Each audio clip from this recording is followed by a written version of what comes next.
live stream show is on. Tell your people, let them come and watch. I don't know. I don't know what people see. We haven't been very clear, and that's deliberate. We haven't been very clear what this whole thing is about, so people don't know if they should watch it or not. But it's at the end of the day, it's inspirational. It's very motivational. What we have here is a life development. It's a self-development program. And the whole company is that, right? Self-development. But the show itself is really self-development, and we delve into some big ideas of the human being and what the human being is all about, right? So it's not an easy how should I say, listen, because it's an hour long for one. It takes up a lot of time.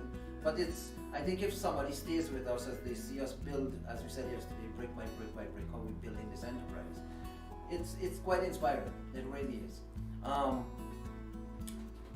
Today people are launching businesses in a different way, especially the new technology stuff like cryptocurrency and metaverse and all those, especially cryptocurrencies. A lot of cryptocurrency companies are showing up. Thousands of them are now online, and it's amazing how they launch. They produce a white paper. Yeah, I think the white paper thing started with the guy who invented Bitcoin.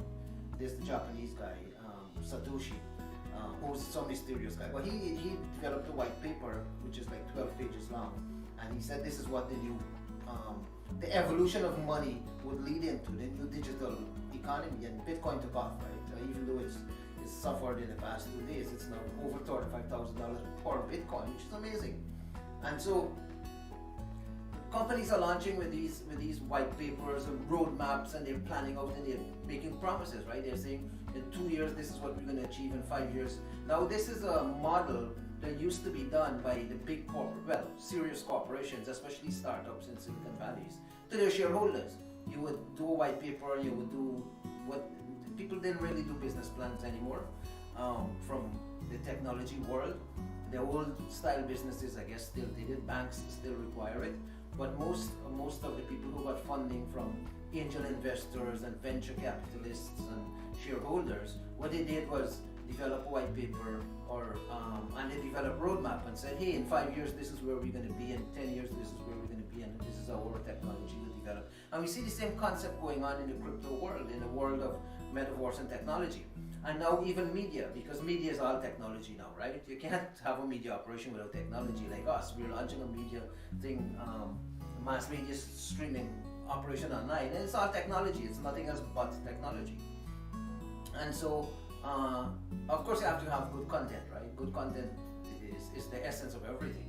But technology is what mediates the content, like makes the content attractive, and people are energized and inspired and motivated by content based on what technology does for it, how we refine it and make it look nice. Design, right? The whole design concept. So that's what we are doing here with Quadped. We're rolling out and we haven't done it. Quadped is an old company. It's over 10, 12 years old. I've done a number of different things. We used to do websites, but we've always had the one focus of innovating on books, of inventing a new future for books, right? That's our essence, that's our vision, that's our goal. That's what Qualped itself means. It means a new book format, which is SIMS books, Simple Multimedia Smart Book. Today I want to talk about these things. I want to continue from yesterday. So we're kind of deviating for this week from the broad general state of the world and all those things that we went into so much before, which we'll get back to eventually.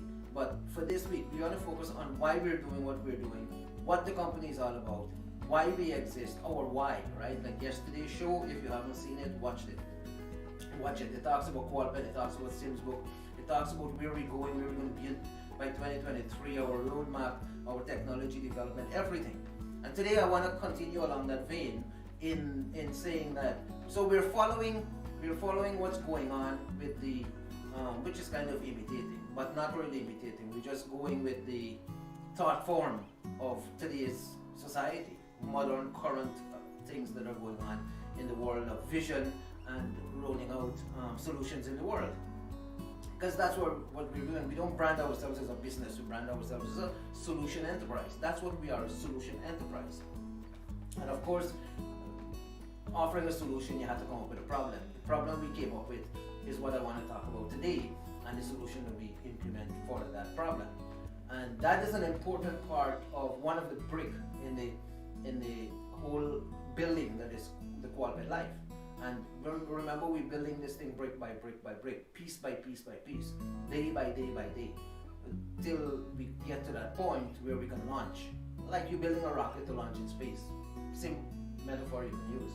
And so we're using the methodology of companies today that are rolling out with their, like we launched our cryptocurrency and we had to do the same thing. You had to get a good website, we had to pull together a team of people. I got my shareholders, even people who are not technically savvy, but some of the guys are technically savvy, and I asked friends who are in technology and all that to come on board and be our team members. But we still need to develop a more robust and competent and professional team, even for the cryptocurrency, because the exchanges are demanding that you have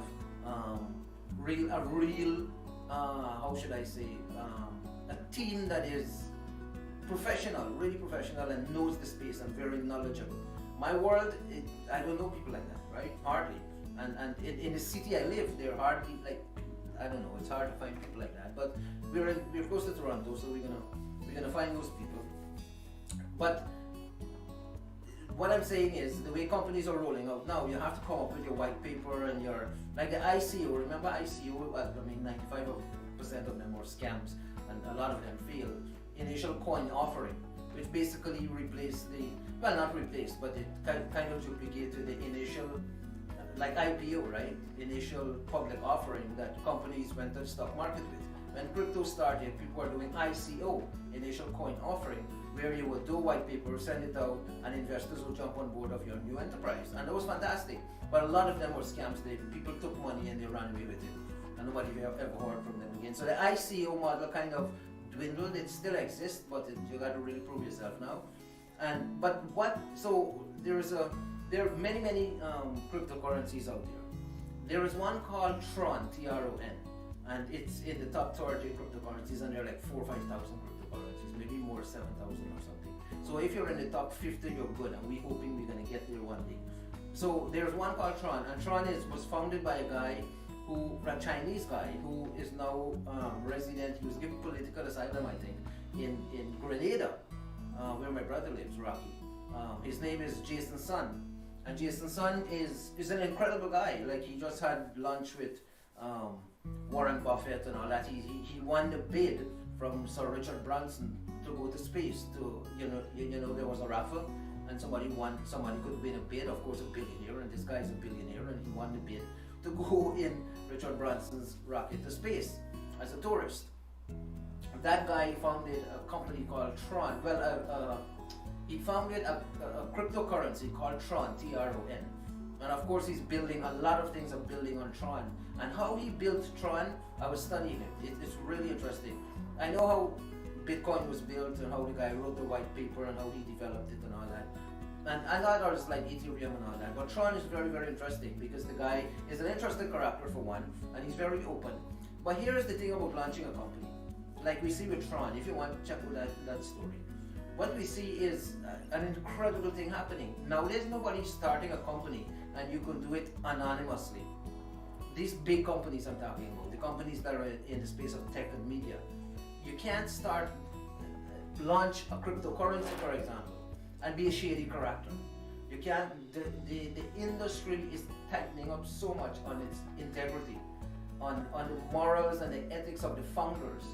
And so, you even if you try to go on Binance or whatever they call it, and Coinbase and Ethereum or any one of those platforms, you have to scan your passport, you got to scan your ID cards, driver's license, they got to verify your address where you live. It's like literally signing up for a bank account at a bank, the fiat money bank. Online, online was shady, right? There was a lot of scam and a lot of things happening. But now you got to verify all that. Of course, people can still scan the system. You can put in fake IDs and all that kind of thing. But you can't be a founder of a company today unless you're bona fide, unless you're really, really a man or a woman, of course, of integrity, and you're professional and you have a good track record. They look into all these things, and it's amazing. We also, and both of the things we launch. And the reason I'm saying all this for a reason, because I'm coming to a point of what the shows are all about, today's show. So the cryptocurrency, to verify that who we are, and get that cryptocurrency listed. Oh man, it's a tremendous job. You gotta supply so many documents, and the team members. You gotta have a GitHub, account. You gotta have LinkedIn account. You have to verify yourself on social media, and you have to show that you're competent in the space. It's really amazing. All of my team members and all of us gotta be able to do this, or they can't be on the team. That's how serious these people are. And the same thing is happening. We also got it approved for what do you call it? Writing AI. So our AI writer, artificial intelligence writer, the qualified artificial intelligence writer. We now have our own, and even that, to get the app has to be approved by the environment from which the AI is operating. And to get that app approved, the developer, we got to get a whole bunch of stuff just to get the app approved by these people, because you can't just, we own the AI, but we can't just put out an app. The reason is they're regulating the AI industry to make sure it's ethical and moral, that nobody would abuse it, because AI is very, very powerful. Nobody wants AI writers to go out there writing a whole bunch of junk. So the people who own the AI writers, who program these AI writers, when I say program them, I mean train them. You gotta train the AI writer, right? You get it as a fresh, like a baby kind of, and you gotta train it. And they want to make sure that if you own an AI writer, that you would train that writer not to do bad things, not to send out bad content. Like, I guess the whole saga with Trump and fake news and all those things caused the industry to tighten up. And now they are making sure that the people behind these things are people who are professional and who can be tracked and who can be identified and they know who they're dealing with, right? Shady characters are not allowed. So you won't find AI writers if the system continues the way it is, which is very robust and very sturdy. And I like it, even though it's hard to launch the thing, not launch it, but to get it approved, everything approved, including the integrity and moral of the thing, that this thing is going to do good things and not bad things. It's a good system because it shows that they're cleaning up the web, they're cleaning up the internet. Web 3.0 will not be like Web 2.0, will not be like the second phase of the web, of social media, where you had fake news and you had a bunch of crazy people putting all kinds of nonsense on the internet. That is cleaning up, and that's where we're going today. That's what today's show is all about. Today's show is about something, I talked about this before, but I want to bring it up again. So let me go back a bit. In 1776, I said all these things before, so if you listened to the show before, you would have heard this, except I'm just making a point and then I'll say what I have to say, which is new. So back in 1776, Adam Smith, of course, produced his book, wrote and published his book, Wealth of Nations, which kick-started the whole industrial revolution, and then the industrial society and the industrial age, which we're now coming out of, which was fueled, despite communism, by capitalism and materialism and consumerism and factories and all those things, right? So industrialism really started with Adam Smith. Now Adam Smith, in his book, defined two things that every human being kind of lives for. And those two things are, of course, needs and wants. So Adam Smith said in his book, and the world has been living with this thing as a truth for the past 100 and something years, well, nearly 200 years, that human beings have needs and we must satisfy those needs. Society must satisfy those needs. That's why the public has public infrastructure, public transportation, public health, public education, funded by taxpayers. Those are to provide for our basic needs. They need to add food and clean water and shelter. If they add those three things, which they're doing through the SDGs, the Sustainable Development Goals. The Sustainable Development Goals, 19 goals of the United Nations, the aim of those goals are to provide as a basic human right the 6 basic needs and more. Clean climate and all those things are added to those.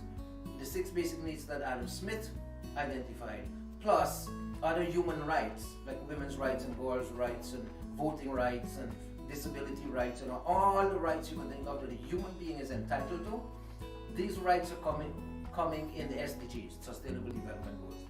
But that's not what we're going to talk about. We talked enough about that before. We will again in the future, but for now, no. What I want to talk about is Adam Smith's. We're going to talk about something, but we need to make this point. Adam Smith's identification that human beings have needs, and we must, society owes the human being a right. The human being has a right for these needs to be satisfied. The 6 basic needs, like food, clothing, shelter, fresh air, fresh water, that kind of thing. Entertainment, I think, is one. When I say entertainment, I mean recreation, right? Not just wild entertainment, but recreation, that you must have rest and recreation. It's a basic right. And so that's one of the things Adam Smith identified that the human being lives for. And so society has built itself in the industrial age to provide these basic needs, especially the 6 basic needs, but even more, like voting rights and all that. Now, on top of needs, the human being lives for wants. So once our needs are satisfied, we're not satisfied. We go out and we want stuff. We want a bigger TV, we want a bigger car, we want a bigger house, we want nicer friends, we want to look nicer, we want to groom ourselves. We have wants, we want things. After we satisfy our needs, which is at the survival level, right? Then we move to the higher level, which is wants. We want stuff. You have a meal, you want dessert. You have a nice, you satisfy yourself and you're not hungry anymore. You want to drink something nice. You know, you have wants, and those wants are above and beyond our needs. Once our needs are satisfied, we move to the next level, which is wants. So again, what Adam Smith was reflecting here, coming later than him, of course, was Maslow's hierarchy of needs. You know, you have wants and needs, and then you have aspirations. So I'm not talking about Adam Smith. I just made that point that human beings have satisfied in the industrial revolution, in the industrial age, for the past 100, 125 years, or even more. What we lived for was to satisfy our needs and our wants. We lived for that. And the means of exchange to make that happen was money. It was fiat money. It was actual cash. We work, we get money, we exchange it to satisfy our needs and satisfy our wants, including taxes that we paid, which provided in some countries free healthcare, free education, and public service, right? The public service was taxpayer funded, is taxpayer funded. And so even though we get these things for free, we pay for them with our taxes. So we work, we bring home money, or we put money in our bank, we exchange that money for our needs and our wants. Furniture, nice house, and all those things. Now then, along in the 70s, 80s, I think, is when this guy came along, the management expert of the world, the world's greatest management, guru, and he said that we don't only live for needs and wants, we live for aspirations. So we have needs, we have wants, and we have what is called aspirations, which is Peter Drucker's word. Peter Drucker was an interesting guy. He passed away a few years ago, recently, but he studied America. America's such a rich country where money drove everything. He found that more people, millions and millions of people, like 100 million people, were volunteering every single day in school, in clubs, in Boy Scouts, in Girl Guides, in social clubs, sporting clubs, in community centers. They were volunteering in churches, in temples, in mosques, the religion, right? And he found this thing fascinating, that in a country that valued money and materialism so much, over 100 million Americans were volunteering and doing free work. And they were putting their heart and soul into this thing. A guy would come home from work, working 8 hours a day, or a woman, you imagine a woman with kids at home, she got to go home and cook and all those things, clean, but she would work all day, come home, and yet go to the church and clean the pews and mop the place and all that, right? People in Boy Scouts, they would come home, change, put on their scouting uniforms, and they went off to do public service. So a lot of people volunteering, and Peter Drucker said, this is interesting, and he studied it. He studied it and he came up with a crucial insight. I'm going somewhere with all this, so please bear with me. He came up with a crucial insight, and this insight is that human beings, yes, once your needs are satisfied, you gotta survive, right? You have to survive, and so you satisfy your needs, and then you want some wants. You want a comfortable home, You want a nice-ish car. You even want a car. You don't want to take the bus. You can't do that. But people don't do that. They want a car. You don't need a car. You want a car. You don't need fancy clothes. You want fancy clothes. You don't need a fancy house. You can live in a tent, but you want a nice house. And so once people satisfy those wants, that part of them that desires things, they move to a different level of being, right? And that level of being, of course, in Maslow's triangle or the hierarchy of needs, it's what you call self-actualization. For Peter Drucker, which made more sense than self-actualization, sounded like a new age kind of yoga, meditation kind of thing, which a lot of people did and named it self-actualization. But Peter Drucker gave the word to this side of us that wanted to contribute to society, to give back, to build a legacy, to do something over and beyond ourselves, to rise above the bare human existence into community and to help that community. He gave the word aspiration to that. That human beings, once we would have satisfied our basic needs and our wants, we move into that realm of self-actualization or aspirations. We want to satisfy our aspirations. So we go into charity, we go into giving, we go into helping out our neighbors, right? When a guy goes down the road or a woman goes down the road and excuse me, here in Ontario, shovels the snow off our neighbor's driveway, that's aspiration. They aspire to do something for somebody else. It's a dream you're fulfilling. So aspiration fit into this idea of the American dream, which was made popular in The Great Gatsby, F. Scott Fitzgerald's book. Talked about the Great Gatsby, The Great Gatsby talked about the American dream and, Gatsby's life, right? What it is to achieve mysterious wealth. And, a lot of people came to America, and a lot of the rich people now, including Elon Musk, who came from South Africa, they came poor and were struggling. But look where they are now, because they aspire to something greater than, just needing stuff or just wanting stuff. So there are a few people in the world, like the 3,000 billionaires in the world, who they really aspire to greater things. And those ones who aspire to greater things, they make the world a better place.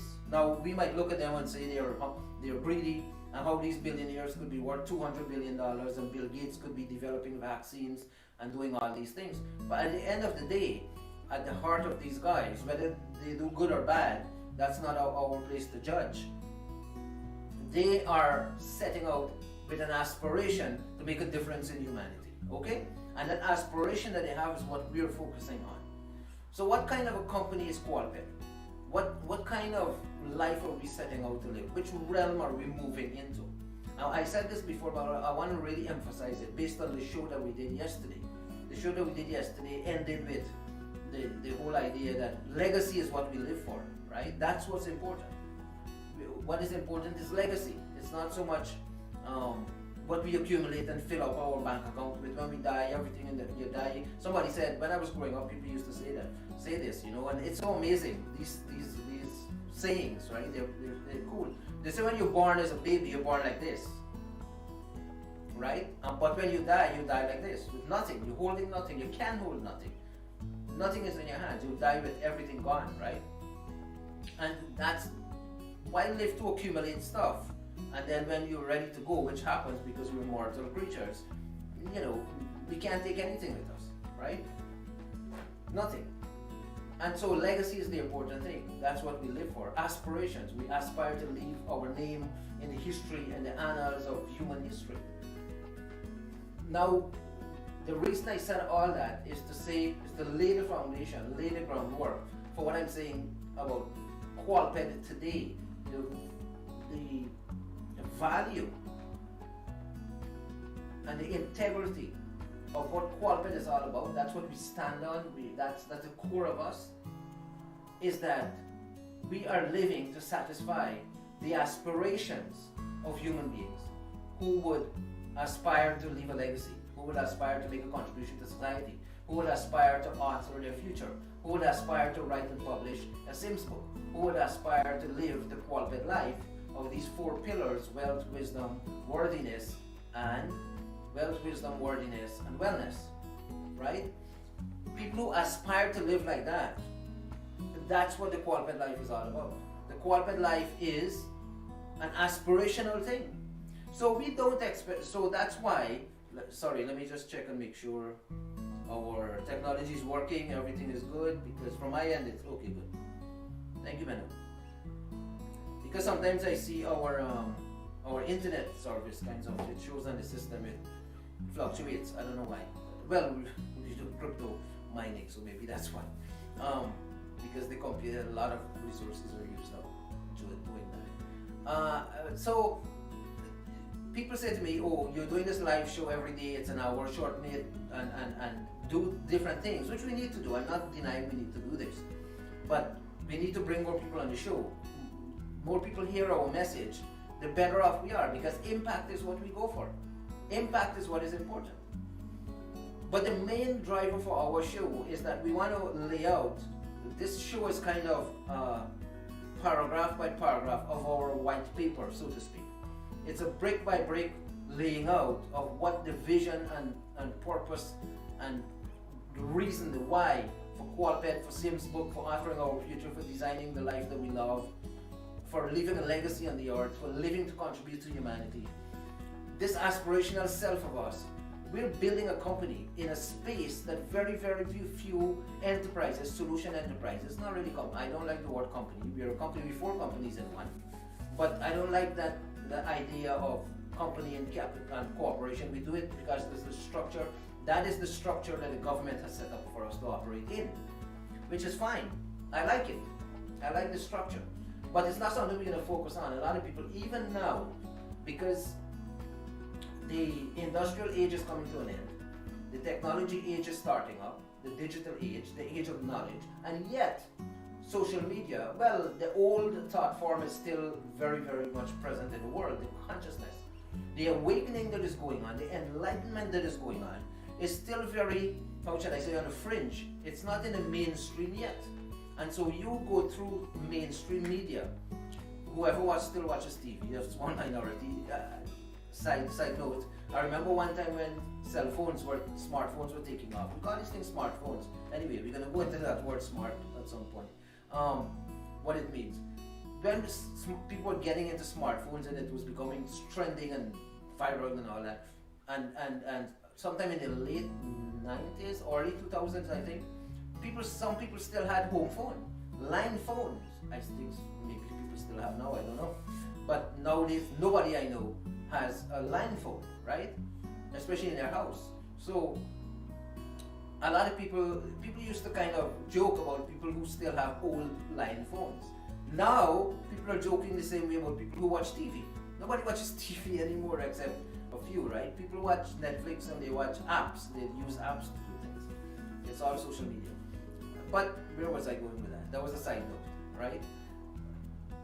What we're talking about here is the space in which we operate. Oh yeah, a lot of people say to us, you should do what people want. Give people what they want, so you have big numbers watching the show and this show, interacting with your... No, we don't want that. We are talking to a particular audience, and that audience are the people who aspire to a greater life, who aspire to get out of that stuck mode of living in mediocrity. We are talking to people who they have already, and it's not that we don't care, or it's not that we don't have compassion. I'm not saying we don't care for people who are in need, or people who want, well, we don't care for people who want stuff. Whoever wants stuff, there's a place of choice, right? We don't play there at all. But we do know that we would join with the rest of society to make sure that the basic needs of human beings are met. That's why we support the SDGs, the Sustainable Development Goals. We support those things. The reason we support those things is because it's going to take care of the basic needs of human beings globally, in the global village. We don't want to have, you can't aspire to great things. Think of the people who lived in caves back in the day. They had to hunt to provide food on the table. But somebody aspire one day and say, hey, we shouldn't be naked people, we should have clothes. And so they said, when we are eating this lion that we kill, or a pig, or a bear, why we throw the skin away? Let's dry the skin and put it on as clothing. And so that's an aspiration.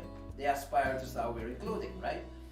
But you couldn't wear clothing unless you had food. You had to supply your basic needs first. So they kill the animal, they eat the meat, and then they wore the clothes. So you have basic needs supply, they want clothes, they aspire to clothes, they get it and they put it on. And after a while, clothing became a necessity because for the elements and all those things, right? Of course, the Bible has a different story. Man wore clothes because he sinned. so whichever, I'm just making a point about needs and wants and aspirations. So we live by Peter Drucker's, we love Peter Drucker because we live by his adage of questions. You ask questions about life, not look for answers. And in asking those questions, let that be a driver to the direction where you go. So come up with good, fantastic questions and seek answers to those questions. And that journey of seeking the answers, because here's what, when you find the answer, just like desire, you might have a desire. When you fulfill that desire, what next? You plunge into despair. When you have too many answers in life, oh, I know this, I know that, I know that, you plunge into despair. People who are in anxiety and despair and worrying and all that thing, kind of thing, they stop asking themselves questions. They stop challenging themselves. And that's where therapists and stuff would help them to start looking at the different future, give them hope, start asking different questions and give better questions. So we hold on to Peter Drucker's thing about questions, but we also hold on to his teachings about aspirations. And we function in that space of providing for people an aspiration or catering to their aspirational self. Right? So people don't talk to us about needs and wants. Let's talk about people's aspirations. Let's have conversations around the aspirations of people. That's why we're future-based. You can only aspire to the future. And so this is a crucial part. When you see me, when you encounter our company, when you hear about Sim's book, when you hear about authoring our future, the only thought that comes to mind should be, what am I aspiring to? If you listen to us and you're my friend or family or whatever, and you encounter this video later on down the road when you're watching it on YouTube, you didn't see the live which is going on right now. Remember this, we exist, and there are a slew of companies in the world that exist purely to satisfy your aspirations, not your needs and your wants. Your needs are grocery stores and government and the water company and utilities. Those are needs. Your want would be furniture stores and home builders and those things. Who are the people providing the aspirations of human society? Now Facebook does that. All social media, they do that. They provide for our aspirations. We aspire to connections. And of course a lot of people say, go into the sociological realm and say, oh, we need connections because if people don't have connections, they're not healthy, which is true. But connections are really and truly, maybe arguably, an aspiration. Twitter is an aspiration. Google, to search for stuff online, we think we need it, but it's really an aspiration. So social media is moving the world into a place of aspiration. We aspire to certain things. Okay, so having said all that, and really emphasize it, and I'm going to keep repeating this many times, that we operate in the space of aspirations. And out of the 8 billion people on the planet, not a lot of people have aspirations. Not a lot of people dare to dream. Your dream is your aspiration. Not a lot of people have the courage, the confidence, the self-care, the self-development, the self-mastery to go after their aspirations. So a lot of people in this world, sadly, their dreams, as when you're a kid, you're dreaming, right? Even teenagers, the young teenagers, not the older ones. The young teenagers and the young kids, they dream, they're fantastic, they have a wonder about life. And we parents, that's what we do. We kill their dreams. We even say to kids, don't talk so much, or don't ask so many questions, or why do you want to do that? I don't do that to my son. I always, since my son was and my daughter, I've treated them as whatever, as real conversations. We have to encourage the aspiration of the human heart. Not tell people that they have to live to to satisfy your needs, go get a job, pay your bills, and die at 65, and you only satisfy your needs. Let's not tell people live in wants, where you want stuff when you go satisfy it, and you want stuff when you go satisfy it, and if you don't get it, you plunge into despair. No. Let's say to people, let's aspire to a greater life. Let's go where Peter Drucker talked about. Let's go where Maslow talked about, self-actualization. Let's go into that realm. That's where we operate. And so if a few people watch our show, if a few people interact with us, that's fine. But those are the people who are aspirators, who are dreamers, who are people with a big heart. They want to give and of course, not a lot of people are exposed to our live streaming show, but we will make that happen at some point. We're building up content right now. But we will do a lot of work on the YouTube channel to make it viral, including hook it up with short videos on TikTok and all that. We will do that eventually. We're not ready for it yet. When we're ready, when we have what is called a call out action for our course sign up and people buying our books and stuff, we will do all that. This phase of this first quarter of 2022 is all about positioning ourselves. There's a big, I did a whole show about this last year, about positioning. You gotta position yourself first. Like yesterday we said, you gotta build the foundation first. Brick by brick by brick, you build the foundation, and then you go public. You gotta have a solid foundation. We are about substance. We're about aspirations. So I wanna make that clear, that the industry that we are operating in, when people say, what industry are you in? Yeah, we're in book industry, in the technology industry, in media industry, and all those things. But more above and beyond everything else, we're in the space of aspirations, of fulfilling the dream of people. But what kind of aspiration? Because you can have all kinds of aspirations. We don't fulfill any aspirations that you have. There's a story out trending now about Hugh Hefner and Playboy, and talking about the dark side of what went on in Playboy Mansion. And that's an aspiration. A lot of people aspire to be in Playboy, and girls would go and live that kind of lifestyle. And Hugh Hefner built a whole industry around sex and that porn and that kind of thing.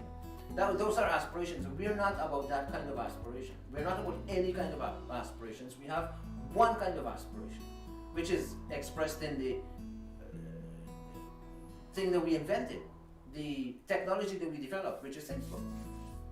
What we aspire for, the part of you that has an aspiration, which is every human being. Every single human being has this aspiration that you should be significant in the grand scheme of the universe. We're not small, insignificant creatures on earth like ants that the wind blows away, and we live for 70, 80, 90, 100 years, whatever we live for, and then we're gone and disappear from history, disappear from the earth. No trace of us is there, no footprint of us is there. No, we're human beings. We're the highest form of life on earth. And maybe there are aliens in space who are higher forms of life than us, but on earth we're the highest forms of life. And we're not insignificant. We are very significant beings. We're very significant beings. We're very significant beings. And if we're significant beings, then we must hone in on something in us, some gene, some DNA within us that says, I'm important, I'm significant. Every human being on the planet. You want to know the basic motivator. Dale Carnegie wrote a book called How to Win Friends and Influence People. You can find it on our ebook site. You can buy it there for $9 or something. How to Win Friends and Influence People. And in that book, the basic motivator is that people want to be recognized. They want to be made significant. They want you to use their name and to smile at them and to make them feel that they should be, that they are at the most important point. When you're talking to somebody, you're having a conversation with somebody. In that moment, pay attention to the person. Don't be zoned out. And in whoever it is, of course, you don't want to waste time, so you want to have a good conversation. Somebody you're having a good conversation with.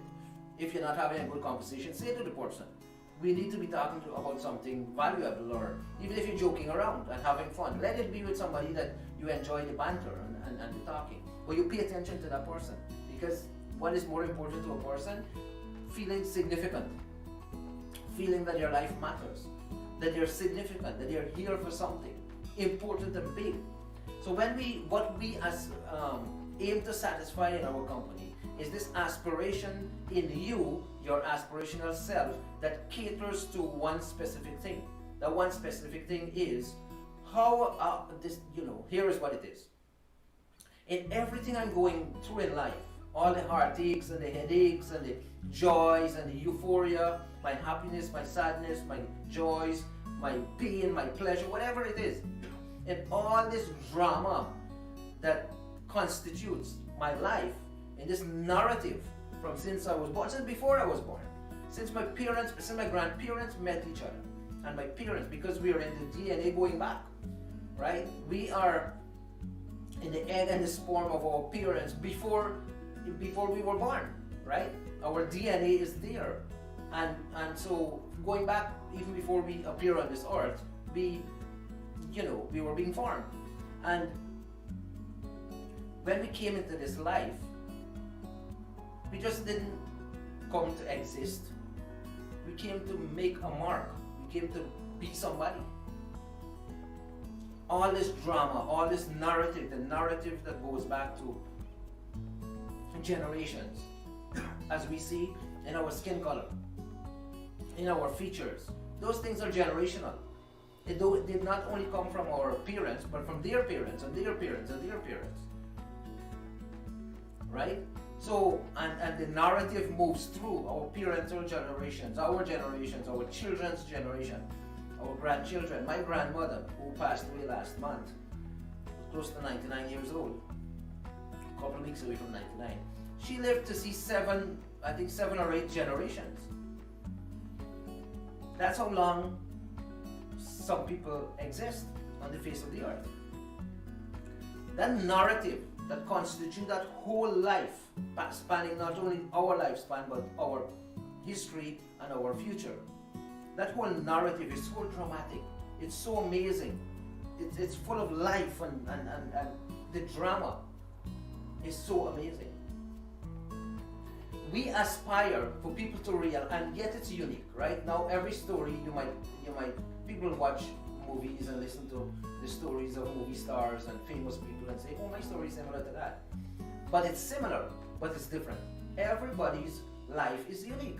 Your story might be similar, your circumstances might be similar, but your reactions, what you bring to that table, because you're unique, your story is unique. Because you're unique, your drama is unique. Because you're unique, your narrative is unique. And so we want to express that uniqueness. That's what every human being aspires to.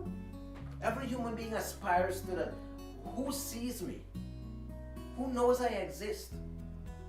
How significant am I beyond my small social circle? Who knows me outside of the place that I go to every day and come home to every day? What is my significance in the grand scheme of society? How significant am I as a Canadian citizen in the grand scheme of Canada? If I weren't a Canadian citizen, would Canada be any different? What is my significance in the global scheme of things? What is my significance in the universal scheme of things? These are questions our subconscious always asks.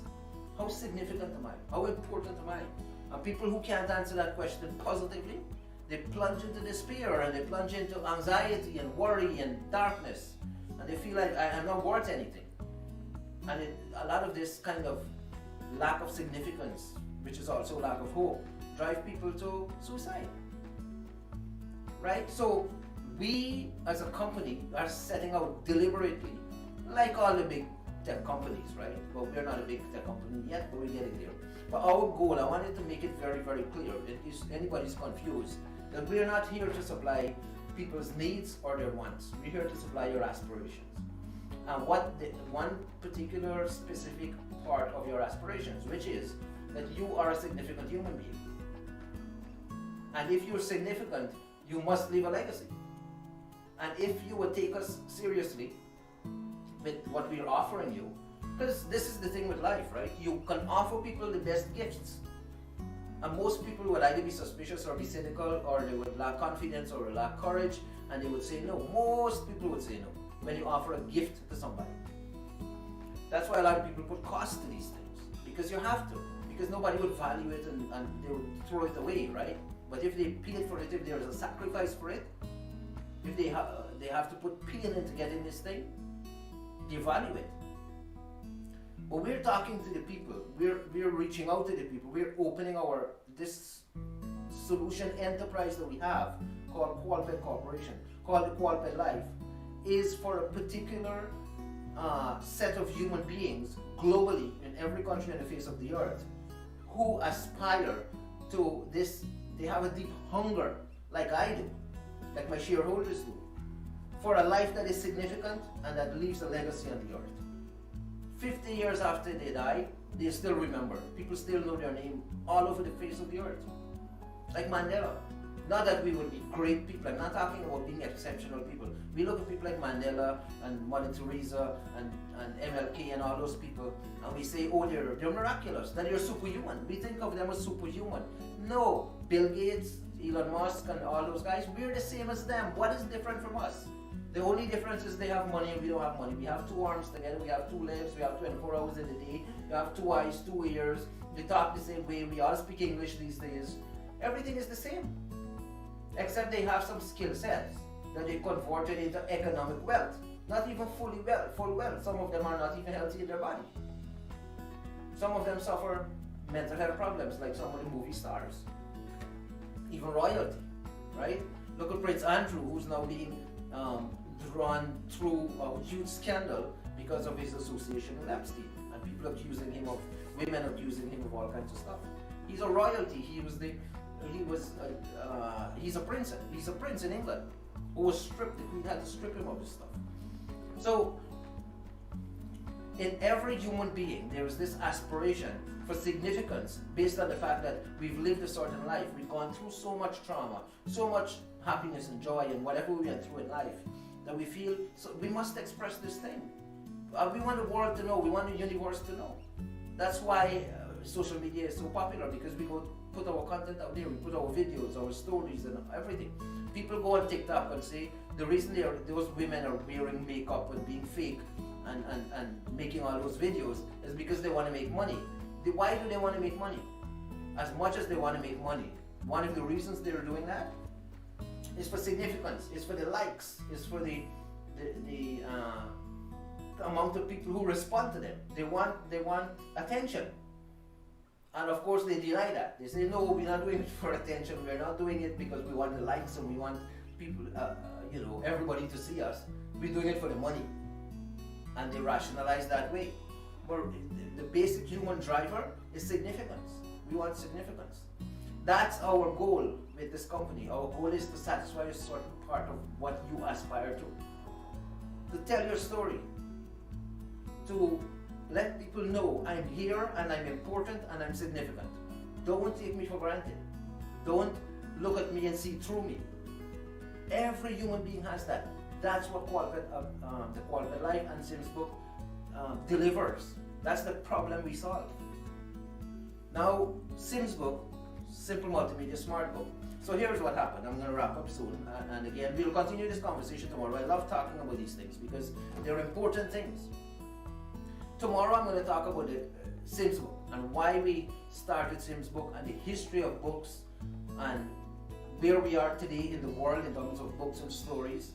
Because, listen, you can tell your story on YouTube. You can have a YouTube channel and video after video after video you tell your story. You can have Instagram stories. You can have TikTok. You can tell your story in many, many ways. But let me tell you something. 8 billion people on this planet, and not everybody can go to Netflix and get their story here. Whether in a movie or a documentary or a series or something. Not everybody could go to Amazon Prime or Tubi or wherever and get their story told. Not everybody could publish a book anymore.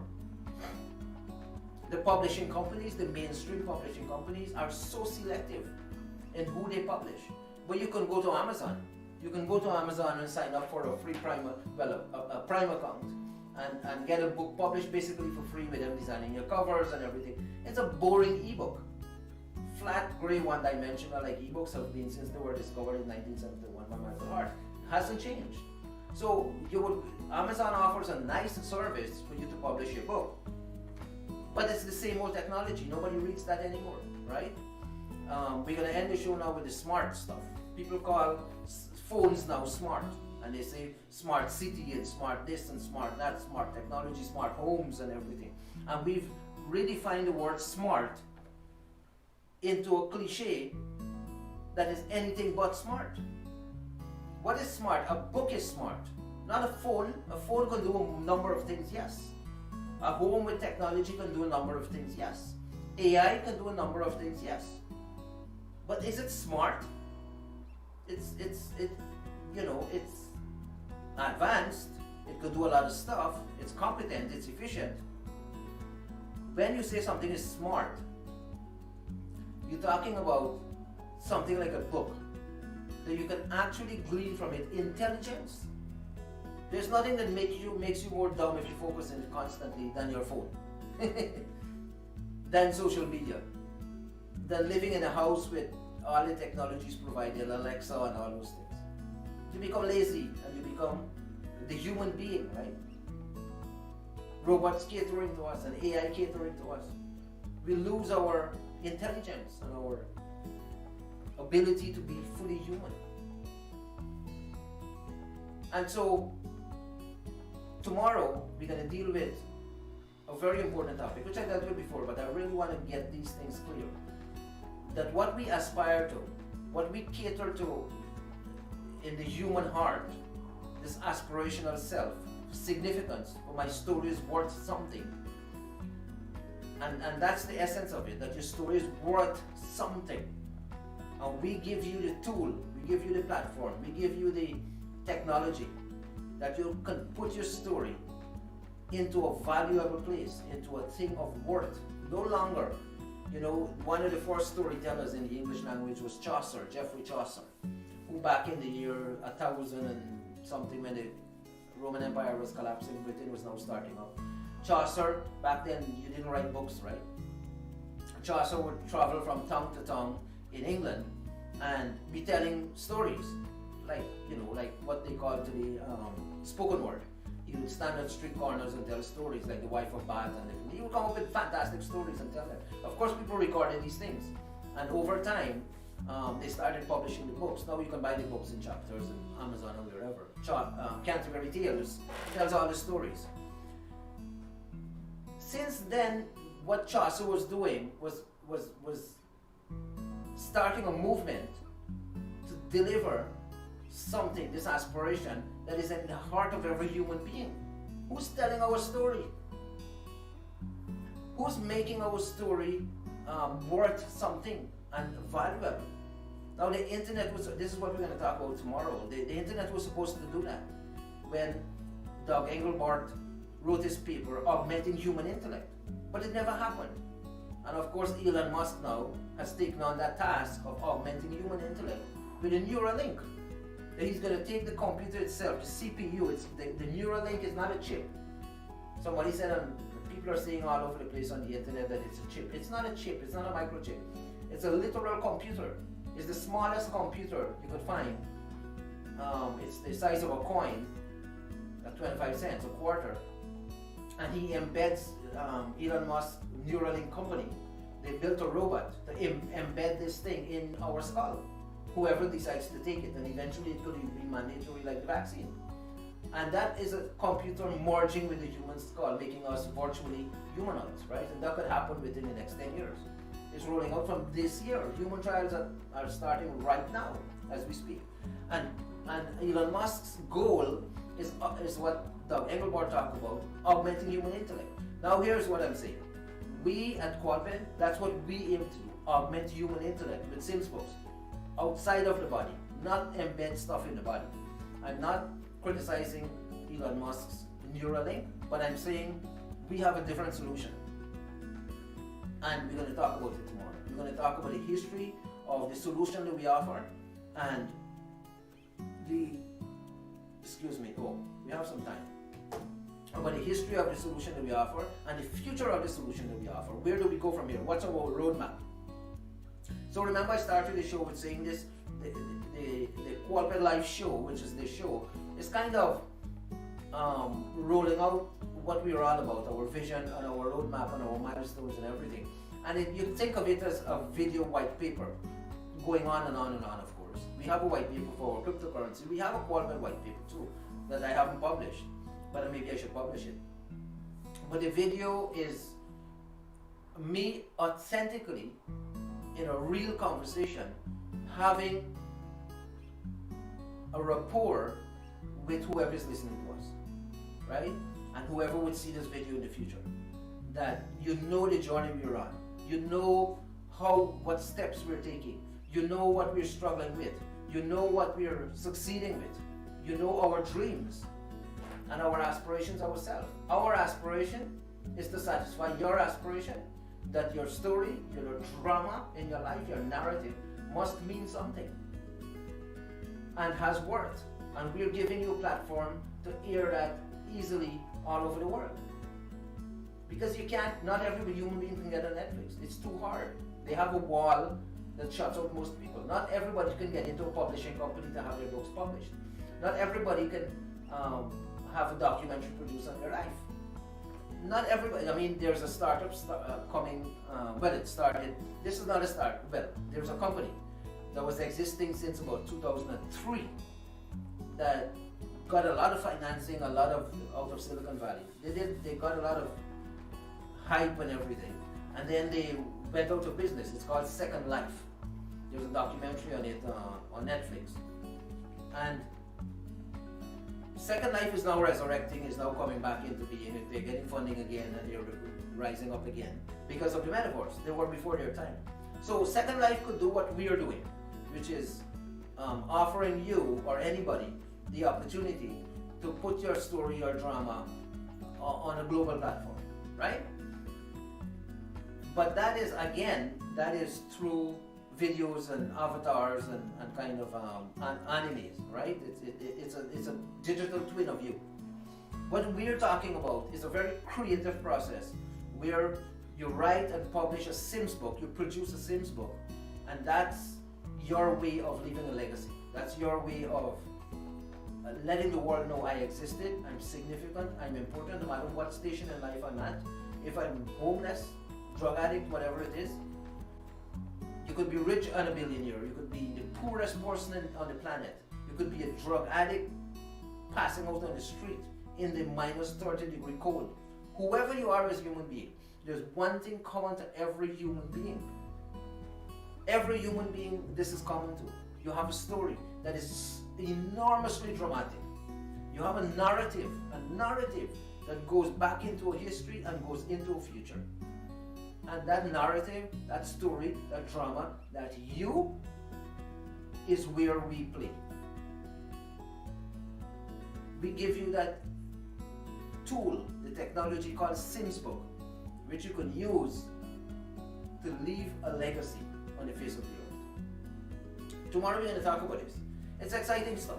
It's really, now I know a lot of people are in the space of writing books and stories, and even Amazon. In fact, a lot of people try to innovate on the book space since the internet started. It started, in fact, with books. With Michael Hart in the United States started a project called Gutenberg Project. He named it after the inventor of the printing press, who invented the printing press to print books back in 1450, the year 1450. Johannes Gutenberg invented that printing press. All this you're going to hear about tomorrow. And Michael Hart invented e-books in 1971, back in 1971, way before the internet. And then, of course, Bezos started Amazon as a book company. Google took on the Gutenberg Project in the early 2000s and tried to innovate on the book space. He failed. Why is everybody so intensely interested in the book publishing industry? Because you have a story, every human being has a story, and it must be told, and it can be told in video and documentary and YouTube channel and social media. For all 8 billion people on the planet, your total story. Snippets, yes, but not your total story. We have the solution to that. That's how exciting I am and our shareholders are about what we're doing. And all the challenges that we have to face and the obstacles that we have to overcome. And we got to prove ourselves. Are we big enough for this task? Are we going to rise to the occasion? We have a vision. The divine order gave us a vision. and the passion. And that drives us. It's not something we can put aside. It's not something that we do with any kind of ego or any kind of, oh, look at me. No. I prefer not to be doing this. But we have to make available this solution to solve that problem of this aspiration in every human being's heart for significance. That my story, my life, my narrative, it's not all going to waste. There is some meaning I can attach to it. And we give you that platform, that solution. Tomorrow we're going to talk about it more. This has been fun. So yesterday's show was part 1. Today's show is part 2. And tomorrow's show will be part 3. So we have part 1, part 2, part 3, and maybe Friday we do part 4. So we spend the whole week discussing this one idea of, the basic idea is, that we're discussing this week, is the building blocks that make up the qualified life, and the whole idea of this qualified enterprise solution that we offer, or the enterprise solution that we offer called qualified, right? So I hope I'm making sense. I think I am, but let me know if I'm not. Check out our videos on YouTube and subscribe to our channel, of course. Subscribe to our channel and our website and Facebook and all that. For you who follow me and watch the video, I know people do watch the video because people tell me I watch your video, but I don't see it in the analytics. So I don't know, they watch it after it's aired, which is fine. You know, I thank you for your support and everything. And of course, my faithful shareholder Mano and Sharoz and all those guys. It's great. We have a lot of work to do with our AI, writing AI. We are now really focusing on that. We need to get a bunch of stuff put together for it, with the app and all that. We're going to roll it out and let you know when it's ready. And then, of course, our main goal is this quarter, January, February, March, is to ramp up our ebook site. That we have regular ebooks, Sims book or semi-Sims book, multimedia ebooks, rolling out on a constant basis. And tomorrow we're going to talk about that as well. So tomorrow's show is going to be exciting. Check it out. All right, take care. Have a good night. And into the cold, I had to go home, which is fun. All right, take care. Bye-bye.